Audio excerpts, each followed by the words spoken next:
Hello there, our next story is called Bedtime Story. Now this has lots of animals in the story, which are difficult. You can't produce all the different animals, certainly not all the animals in this book, crocodiles and giraffes and kangaroos.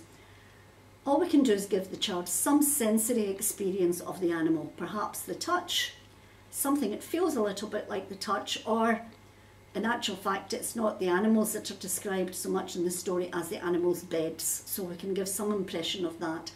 But let's not tell the children that this 2-inch piece of plastic is an elephant or a crocodile. So this story is about Mole getting ready for bed, and he goes through the usual bedtime experiences of getting washed and brushing his teeth. So we can have, I could just get a face cloth here, it could be a little towel, it could be a big bath towel, and we have a toothbrush, and you may want these as your sensory objects for the story. But we're going to go on a little bit more, and Mole can't find his bed,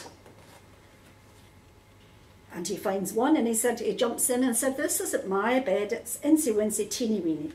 It's actually Mouse's bed." So I've just done a little pack here, I've just put a little bit wadding inside it, and this is Mouse's bed, which is much smaller than any of the other things we're going to produce. So a little mattress for Mouse's bed. That's not my bed though, so she shuffles across the room and burrows under the blankets. But again, it's the wrong bed, and this time it's Crocodile's bed. It's hard and knobbly, long and wobbly. And so I've got another sock here, and this time it's just filled with an assortment of beads, and I think there's a bobbin inside I can feel, and a cellophane bag making it crinkly to the noise. And again, I've fastened the top with an elastic band. It could be sewn when you're finished, but you may again wish to just make a temporary one, and you can reuse it for another story. That's obviously the wrong bed, so he goes across the room, looks for another bed and says, "Is this my bed?" But no, it's definitely not. And this is a very long bed, so we have a very long piece of material. You could use a long scarf for this. I've just used a piece of material, and I've put a piece of wadding inside. Again, it could be a blanket inside, it could just be another scarf.